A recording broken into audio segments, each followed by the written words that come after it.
누가복음 11장에 보면요. 누가복음 11장에 보면 예수님께서 기도에 대한 허와 실을 잘 가르쳐주고 계십니다. 때때로 우리가 드리는 기도가 정말 맞는 기도인지 틀린 기도인지 모르고 기도할 때가 너무나 많습니다. 그래서 하나님께서 기도의 진정한 의미와 우리가 구해야 할 기도가 무엇인지를, 그리고 기도를 받으시는 하나님의 심정이 어떠한지를 분명하게 알기를 원하십니다.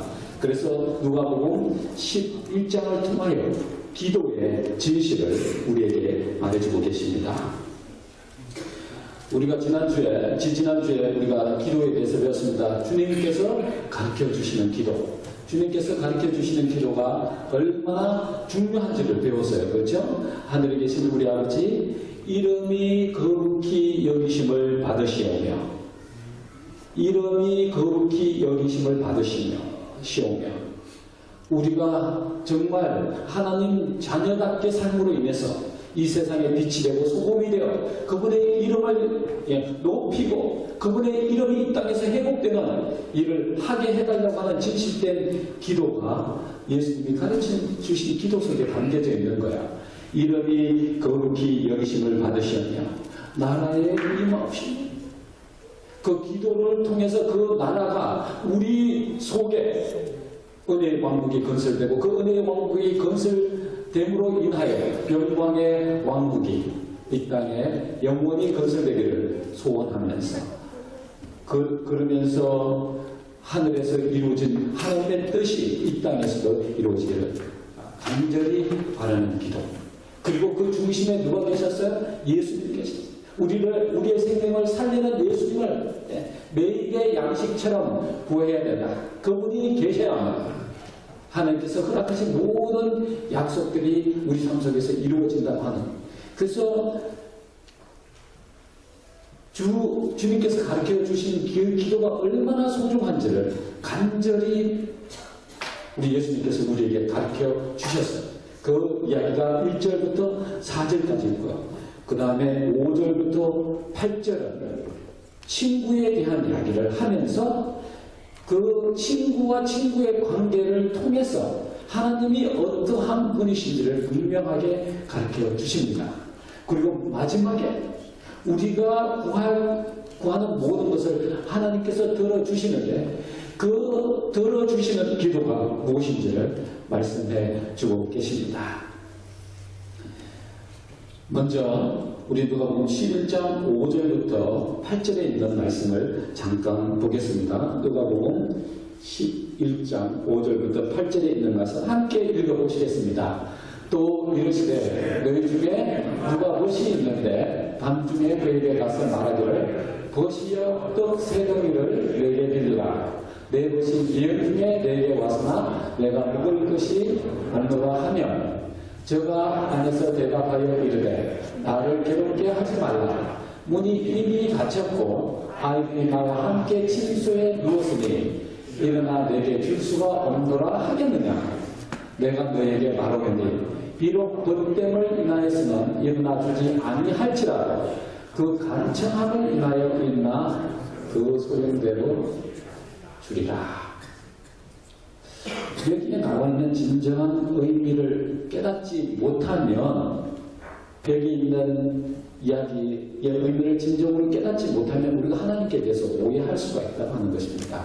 우리가 드리는 기도가 정말 진정으로 하나님께서 원하시는 기도인지는 우리가 알 필요가 있는 것입니다. 그러한 기도가 소용이 있고 우리에게 유익이 되는 것입니다. 우리가 신명기에 보면 이런 말씀이 있습니다. 신명기 21장 18절부터 21절에 보면 사람에게 완악하고 패역한 아들이 있어 그 아비의 말이나 그 어미의 말을 순종치 아니하고 부모가 징책하여도 듣지 아니하거든. 부모가 그를 잡아가지고 성문에 이르러 그 성읍 장로들에게 나가서 그 성읍 장로들에게 말하기를 우리의 이 자식은 완악하고 패역하여 우리 말을 순종치 아니하고 방탕하며 술에 잠긴 자라 하거든. 그 성읍의 모든 사람들이 그를 돌로 쳐 죽일지니 이같이 너희가 너희 중에 악을 제하라. 그리하면 온 이스라엘이 듣고 두려워하리라. 무슨 일이 있느냐면 신명기 시대는 아들이 부모를 거역하고 패역하면 부모의 이야기가 들려지지 않으면, 부모의 말씀을 순종하지 않으면 어떻게 하라고요? 동네에 있는 장로들을 다 부르고 마을 사람들을 다 불러요. 그랬어요. 그 다음에 그 패역한 아들을 어떻게 하라고요? 동네 사람들로 하여금 돌로 쳐주리라. 이 아들이 아버지 부모에게는 잘못했는데 마을 사람들에게 무슨 잘못을 했습니까? 직접적으로 잘못한 게 하나도 없어요. 그런데 마을 사람들이 어떻게 합니까? 그 패역한 아들을 돌로 쳐 죽이는, 왜 이런 일들이 가능할까요? 왜 이런 일들이 가능할까요? 그때 사회의 문화를 이해하지 못하면요, 이 이야기가 무슨 뜻인지 이해할 수 없는 것입니다. 이스라엘 사회는 공동체적 사회입니다. 그래서 한 아이가 어려움을 당하면요, 모든 공동체의 책임을 느끼게 됐습니다. 예를 들면 부모가 죽어서 아이를 기를 수가 없으면 그 공동체가 그 아이를 기릅니다. 그래서 훌륭한 사람을 만들어냅니다. 그리고 그 공동체 중에 한 사람이 사업을 하다가 망하면 그 공동체가 돈을 내서 그 사람이 성공할 때까지 도와줍니다. 그래서 그 공동체 자체가 가족처럼 소중한 것입니다. 그래서 부모에게 패역한 자식은 그 공동체의 이름을 더럽힌, 공동체의 죄를 지은 사람에게 공동체가 그를 징벌할 수 있는 권리가 있었습니다. 역시 마찬가지로 K.E. 벨이라고 하는 신학자가요, 이 복음서를 잘 이해하기 위해서 중동에 가서 30년 이상을 살면서 그 문화를 연구했어요. 그래서 자세히 보니까 이 중동 지방은 철저하게 공동체 사회였다고 하는 것입니다. 그래서 마을 사람이 떡을 만들면, 어떤 집에서 떡을 만들면 그 떡을 다 나눠 먹습니다. 어려움이 생기면 모든 마을 사람들이 함께 가서 도와줬어요. 그 어려움을 극복하도록 해줬습니다. 그래서 가족처럼 아주 단단한 관계를 가지고 있었어요. 친구도 오늘날 우리가 이야기하는 친구의 의미를 완전히 초월하는, 정말 피보다 진한 그런 관계를 가지고 있었던 게 친구입니다. 그래서 친구의 집에 손님이 왔어요. 그러면 누구의 손님입니까? 자신의 손님과 동일한 것입니다. 그래서 손님이 왔을 때 그 집에서 먹을 것을 줄 것이 없으니까 친구의 집에 가서, 떡을 만든 집에 가서, 야 친구야, 우리 집에 손님이 왔는데 지금 떡이 없다, 먹을 것이 아무것도 없다, 좀 주겠니? 하면 주지 않을 사람이 없다는 것입니다. 당연히 준다고 하는 거예요. 왜냐하면 그것은 그 친구의 손님이 자신의 손님이기 때문에 그렇다고 하는 것입니다. 그래서 당연히 그 친구가 하는 이야기를 들어준다고 하는 것이에요.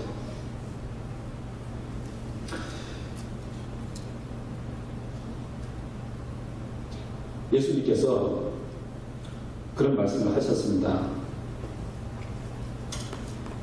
공동체 속에 살고 있는 제자들이 분명하게 아니요라고 하는 대답을 할 수 없는 질문에서 당연한 질문을 하셨거든요. 왜냐하면 왜 이 당연한 질문을 하셨냐면 이 인간관계 속에서도 그것을 거절하지 않고 나의 것처럼 생각하고 그 손님을 대접하고 그렇게 하는데 하물며 하나님께서 생명을 바친, 우리를 사랑하셔서 우리를 구원하기 위하여 생명을 바친 우리 인간이 원하는 것을 들어주실 때에 친구와 친구의 관계보다 더 뜨겁게 우리를 사랑하시고 다가오셔서 도와주신다고 하는 의미를 담고 있는 것입니다. 이 비유 속에는. 그런데 여기에 보면 이 비유를 오해하게 하는 한 단어가 나옵니다. 성경에서 한 번밖에 나오지 않는 한 단어가 나와요. 누가복음 11장 8절에 있는 말씀입니다. 여기에 보면 내가 너에게 말하노니 비록 벗됨을 인하여서는 일어나 주지 아니할지라도 안 줄 수가 없는 상황이지만 혹시 안 주더라도 그가 간청함을 인하여 일어나 소용대로 주리라. 만약에 계속 간청하면 아마 줄 수도 있을 것이다. 그래서 이 간청이라고 하는 말이 때때로 많은 사람들을 오해하게 해서 그렇게 하나님께도 막 간청을 하면 하나님께서 모든 걸 다 들어주신다고 하는 잘못된 관념을 가지고 있었어요. 이 간청이라고 하는 말의 의미 속에는요, 무슨 의미를 갖고 있느냐면 때를 쓴다, 끈질기게 매달린다고 하는 의미를 가지고 있습니다. 때를 쓴다, 끈질기게 매달린다고 하는 의미를 갖고 있습니다. 근데 이 말의 원래의 의미는, 그 헬라어의는 아나데이아라고 하는 말입니다. 아나데이아라고 하는 말인데 이것이 중세 시대에 와서 번역을 잘못 번역을 하게 됐습니다. 중세 시대에 와서 다른 용도로 번역하게 됐는데 그때의 간청함, 그 다음에 끈질김 이런 단어로 번역이 된 것입니다. 그런데 유대인 역사가 요세푸스의 책 주위시 월이라든지 유대 랍비들의 문헌이라든지 그 다음에 70인역에 원래 그 당시에 원래 의미 아나데이아를 보면요 어떤 의미를 가지고 있냐면 수치를 피하기 위함, 부끄러움을 당하지 않기 위함, 체면을 잃지 않기 위함 이런 의미로 사용되어졌다고 하는 것입니다. 그런데 나중에 이게 라틴어로 번역되면서 다른 곱티라고 하는 그런 번역본으로 번역되면서 이 의미가 변형된 것입니다. 예를 들면 이제 라틴어 번역에는 importunity라고 하는 간청함이라고 하는 의미로 번역되고요. 곱티라고 번역에는 persistence, 이 끈질김이라고 하는 말로 번역이 됐어요. 원래 의미는 창피를, 수치를 피하기 위하다. 또 부끄러움을 당하지 않기 위하다. 체면을 잃지 않기 위하다고 하는 뜻을 가지고 있었다고 하는 것입니다. 왜냐하면 여기의 의미는 이 공동체적인 책임이 있기 때문에 만약에 그 손님을 잘 대접하지 않으면 누가 부끄러움을 당해요? 그 친구뿐만 아니라 모든 공동체가 다 부끄러움을 당하기 때문에 다 도와주지 않을 수가 없다. 그런 의미로 사용되어진 것입니다. 친구는 당시 집단적이며 공동체적인 사회문화 속에서 당연히 그 마을 전체의 손님입니다. 그래서 방문을 받은 친구는 스스럼 없이 그날 마을의 떡을 구웠던 친구의 집으로 떡을 가지러 갔습니다. 만일 그날 떡을 구운 친구가 귀찮아서 떡을 놓지 않는다면 그 친구는 물론이요 마을 전체가 수치와 창피를 당하게 됩니다. 당시 유대인들에게 있어서 자신의 수치와 마을의 수치는 친구 사이라는 관계를 넘어서 모든 행위의 근로와 이유가 되는 것이었습니다. 그래서 주님의 말씀하신 것입니다. 이런 일은 절대 없겠지만 그렇게 소중하고 당연한 친구라 해도 귀찮아서 떡을 안 내어 놓을 수가 있을지 모르겠다. 그러나 수치를 당치 않기 위해서는 절대로 그런 일은 있을 수가 없을 것이다. 그건 너희들 너무 잘하는 일이야. 그런데 하물며 내가 너희의 요청에 응하지 않겠느냐, 응답하지 않겠느냐. 그래서 하나님의 그 넓으신 마음, 사랑, 그분이 우리에게 가지고 계신 관심이 더 크다고 하는 사실을 친구의 이야기를 통해서 비춰주고 있는 것입니다. 그런데 지금 중요한 이야기가 있습니다. 누가복음 11장에 보면 친구가 무엇을 구하러 왔어요? 친구가 뭐를 구하러 왔어요? 떡을 구하러 왔거든요. 주기도문에도 그 가장 중심되는 이야기가 뭐였습니까? 우리에게 일용할 양식을 주옵시고, 일용할 양식을 주옵시고. 일용할 양식이라고 하는 헬라어는 알토스입니다. 이 알토스인데 지금 친구가 와서 친구 집에서 떡을 달라고 하는 그 언어도 알토스예요. 알토스. 지금 뭐를 달라고 하는 겁니까? 친구가 친구의 생명을 살리기 위해서 알토스를 달라는 거예요. 알토스. 그게 뭡니까?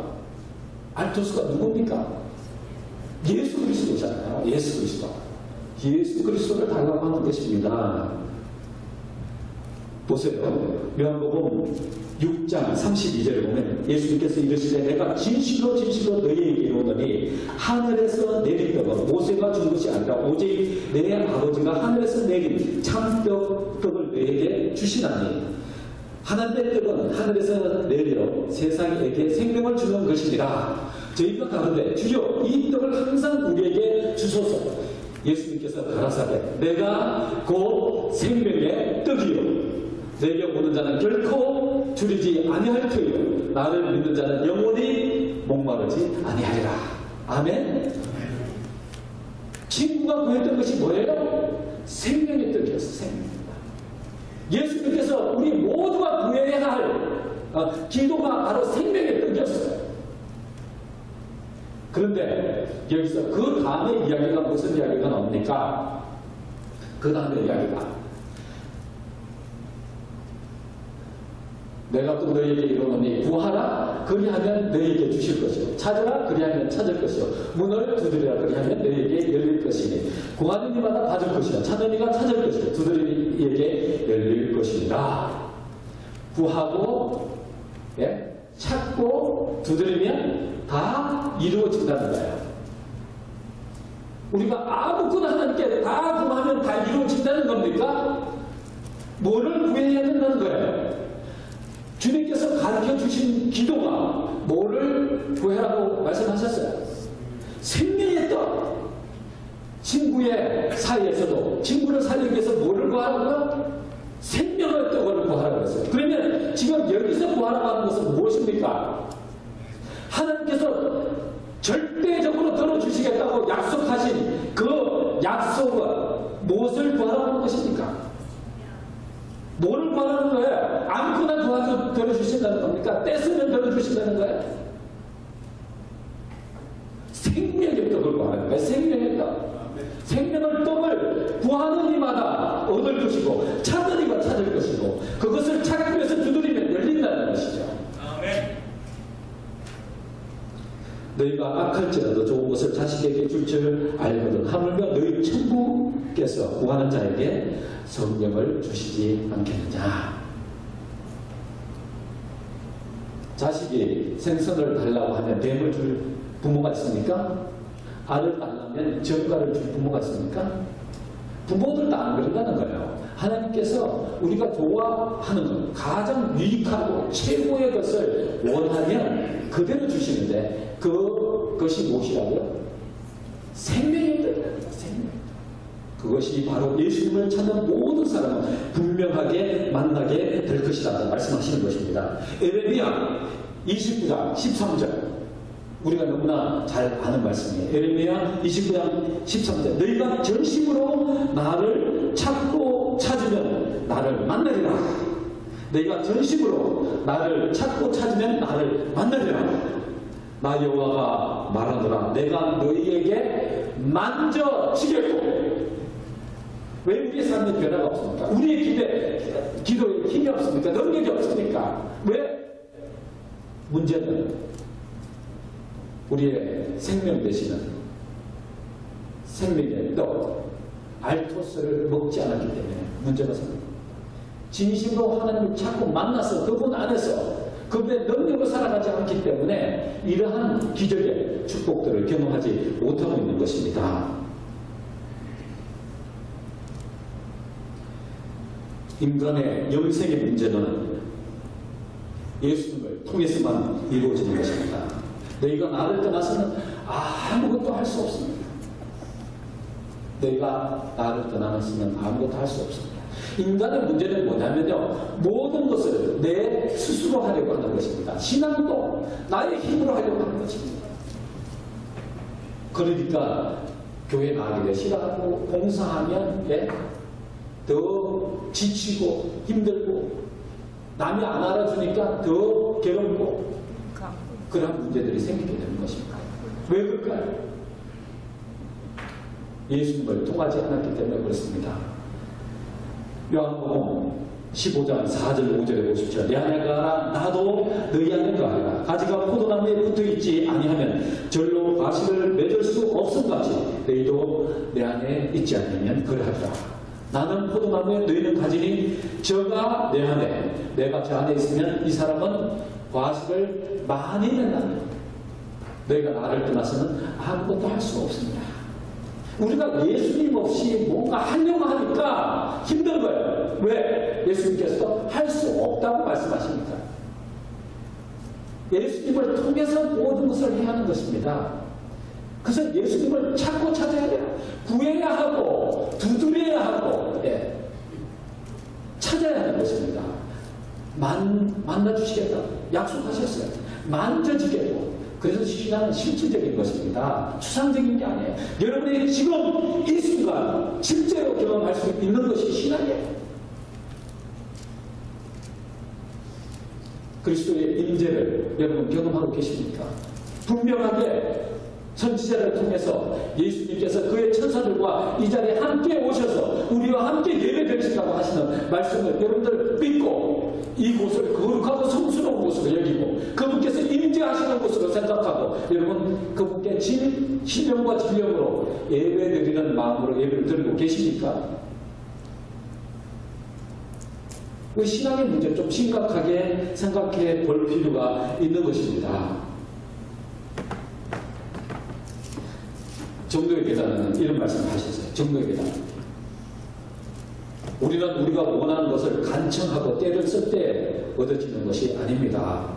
성경에는 때를 쓰면 들어주신다는 말은 없습니다.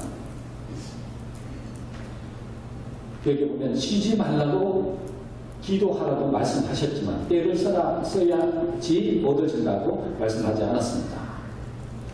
기도를 쉬지 말고 해야 하는 이유가 있습니다. 그 이유는 바로요. 끊임없는 기도는 우리의 심령이 하나님과 끊임없이 연결됨을 의미하는 것이니 그리하여 생명이 하나님께로부터 흘러나와서 우리의 생명으로 들어오고 다시 순결과 거룩함이 우리의 생명에서 하나님께로 흘러 들어가는 것이다. 우리가 끊임없이 기도할 필요가 있어요. 그 첫 번째는 하나님과 연결되는 것이고 두 번째는 그분에게로부터 능력을 받아서 그분처럼 살기 위해서는 기도해야 하는 것입니다. 우리가 매 순간 그분이 필요해요. 그분의 능력을 받고 살아갈 수밖에 없어요. 그분과 우리가 분리되는 그 순간에 우리의 신앙에 문제가 생기는 것입니다. 우리는 죄성을 가진 존재예요. 신속하게 죄의 길로 빠지게 되어 있습니다. 예수님과 단절되는 그 순간에서부터. 그래서 매 순간 예수님이 필요하고 끊임없이 기도해야 할 필요가 있어요.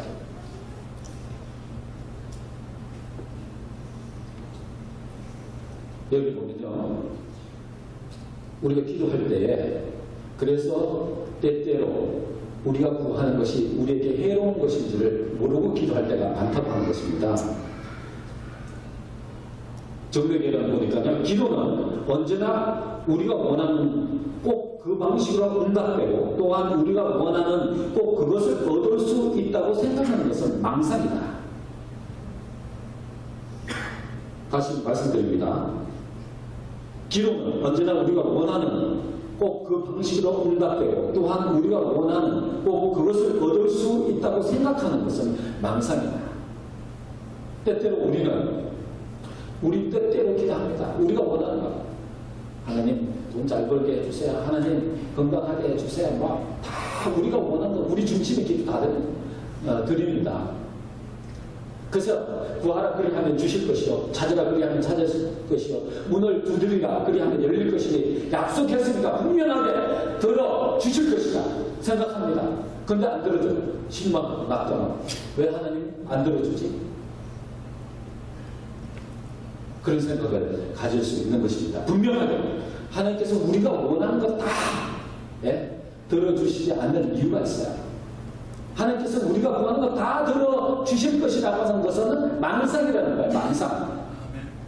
왜냐하면 그분은 우리에게 무엇이 해롭고 무엇이 유익되는 것을 알고 계시기 때문에 그렇다는 것이에요.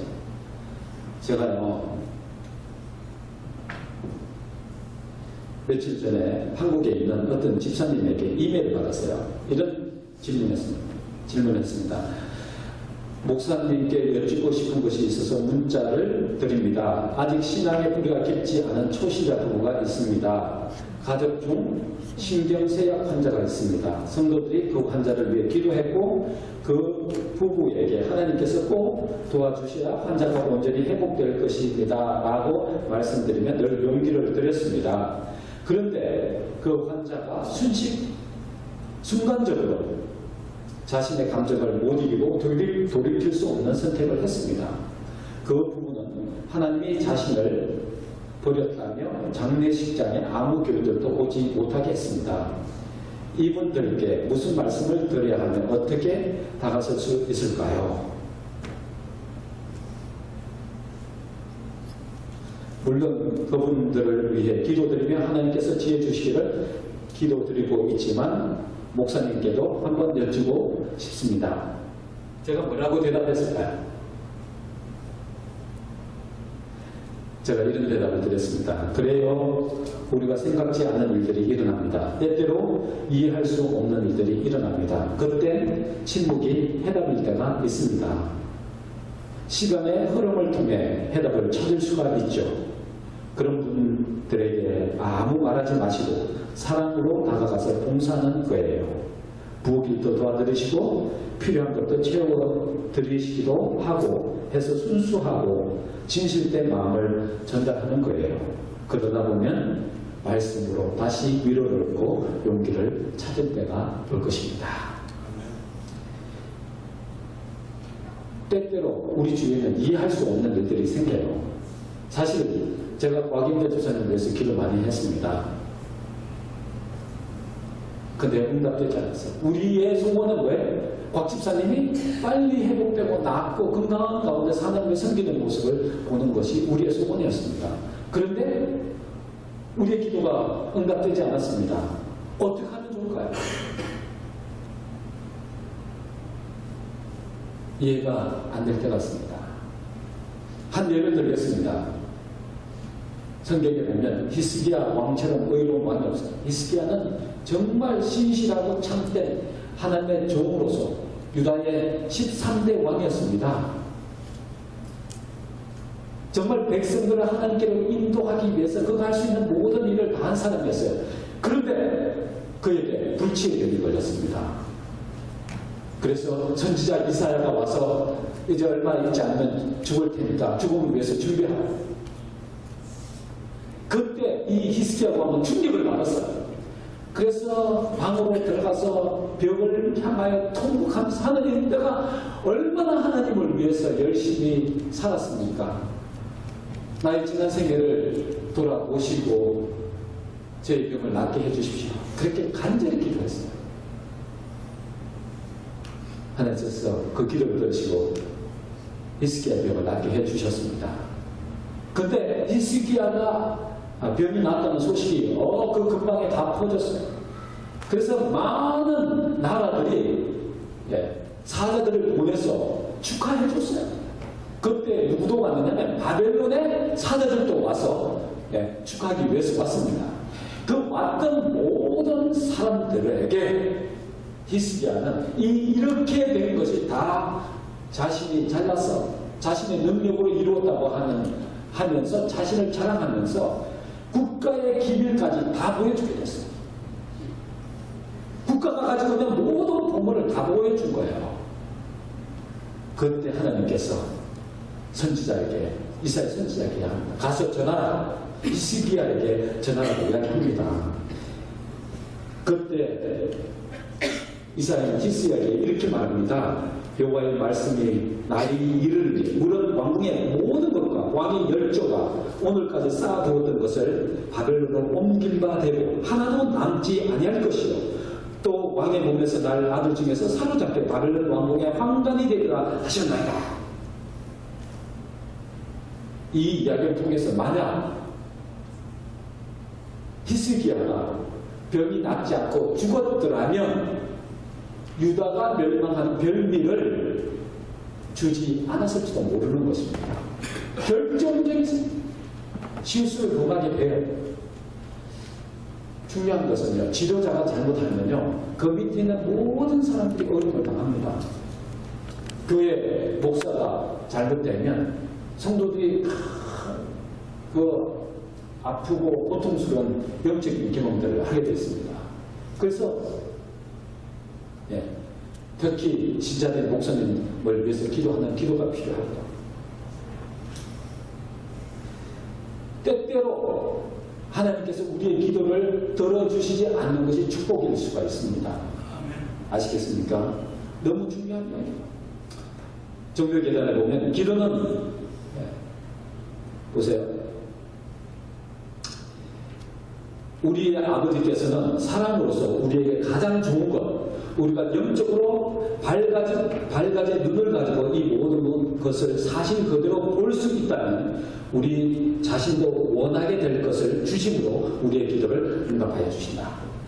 다시 이야기하면요, 하나님께서 우리에게 최선의 것을 주시는데 만약에 우리의 영의 눈이 떠서 그것이 최고의 선물이구나, 하나님께서 주실 수 있는 최고의 것이구나 하고 이해하고 기뻐할 그러한 것들을 하나님께서 주심으로 인하여 우리의 기도를 응답하신다. 때때로 육신의 눈으로 볼 때에 그것이 진정한 축복처럼 다가오지 않을지도 모르지만 여기에 눈을 떠서 보면 그것이 나에게서 가장 큰 축복이 아닐까. 그런 것으로 하나님께서 우리에게 채워주신다고 하는 것입니다. 아멘입니까? 아멘. 정말 아멘입니다. 내가 악할지라도 좋은 것을 자식에게 줄 줄 알거든 하물며 내 천국에서 구하는 자에게 성령을 주시지 않겠느냐. 우리에게서 가장 좋은 선물은 하나님께서 말씀하시는 성령이다. 성령님이 오셔야지 내가 구원을 받고 내가 그 속에 살면서 내가 이 땅에 사는 것처럼 너희도 살게 될 것이고 내가 죄를 이긴 것처럼 너희도 죄를 이기게 될 것이다 하는 말씀이에요. 아멘? 성령님께서 오셔야 합니다. 그래서 이 엄청난 것을 주시기 위해서 하나님께서 기다리고 계실래요? 정도의 계단에 보면 당신의 자녀 중에 지극히 작은 자가 당하는 어떤 재난이나 그들의 신경을 괴롭게 하는 어떤 걸심이나 기분을 좋게 하는 어떤 기쁨이나 입에서 새어나는 어떠한 진정한 기도라도 우리의 천국을 두시지 않은 것은 하나도 없다. 하나님께서요, 우리의 삶의 모든 반응을 그대로 보고 계신다는 겁니다. 기쁜 일이나 슬픈 일이나 우리에게 필요한 것 때문에 하나님을 찾는 조그마한 행동, 눈물 한 방울까지도 못 본 찾는 일이 없고 그것을 바라보시면서 적시에 우리의 필요를 채워주시기 위해서 기다리신다는 겁니다. 할렐루야. 우리 하늘 아버지께서 그의 풍성한 축복을 우리에게 주시려고 기다리신다. 무한한 사랑의 샘에서 마음껏 마시는 것은 우리의 특권이다. 하나님께서는 무한하신 사랑의 마음으로 사람들을 그리워하시고 저희가 구하고 생각하는 이상으로 주시려고 기다리신다. 저희들이 생각하고 구하는 것 이상으로 주시려고 기다리신다. 할렐루야. 그런데 가장 중요한 것은 하나님께서 우리에게 해가 되는 것을 주시지 않고 가장 유익이 되는 것을 주셔서 우리의 기도를 응답하신다고 하시는 것입니다. 우리에게 가장 필요한 것이 무엇이에요? 오늘 예수님께서 우리에게 가르쳐 주시는 기도 중에서 가장 중요한 것이 뭡니까? 생명의 떡이잖아요. 생명의 떡. 예수님 자신이십니다. 너희가 나를 떠나서는 아무것도 할 수 없다. 그 반대로 이야기하면 너희가 예수님 안에서 모든 것을 할 수 있다. 내게 능력 주시는 자 안에서 내가 모든 것을 할 수 있다. 이 말씀입니다. 그래서 우리가 기도해야 할 것은 뭐예요? 생명의 떡 주십시오. 예수님을 찾고 찾으면 만나게 될 것이고 만져질 것입니다. 경험되어지는 것이에요. 우리의 삶에, 우리의 믿음에 생동감 넘치는 감동이 없는 이유는 예수님을 만나지 않았기 때문에 그렇습니다. 찾지 않았기 때문에 그렇습니다. 우리의 신앙의 문제가 해결되지 않으면요, 예수님을 만날 수 없다고 하는 사실을 기억하게 되시길 바랍니다. 이 땅에서 그분께서 약속하신 그분의 왕국이 우리 마음속에 이루어져서 그것을 체험하는 사람들만이 영광의 왕국에 동참하게 될 것이에요. 그리고 그런 사람들만이 모세의 노래, 어린 양의 노래를 부를 수 있게 되는 것입니다. 아무나 불러주는 것이 아니야. 하늘 유리바닷가에 우리가 다 참석하게 될 것인데 그때에 대합창단의 특창이 있게 될 것입니다. 그 특창은 바로 모세의 노래, 어린 양의 노래인데 이 땅에서 죄를 이기고 그분을 모시고 승리한 사람들만이 부를 수 있는 노래. 그것을 얻기 위하여 오늘 우리가 구해야 할 것은 생명의 떡이라고 하는 사실입니다. 그분이 계신지 안 계신지를 확인해 보시기 바랍니다. 예수 그리스도만이 우리의 모든 문제를 해결할 수 있고 영혼의 문제를 해결할 수 있다는 사실을 기억하시면서 오늘 또 담대하게 은혜의 보좌 앞에 나아가시는 성도님들이 되시길 간절히 축원하면서 말씀을 마치겠습니다. 아멘.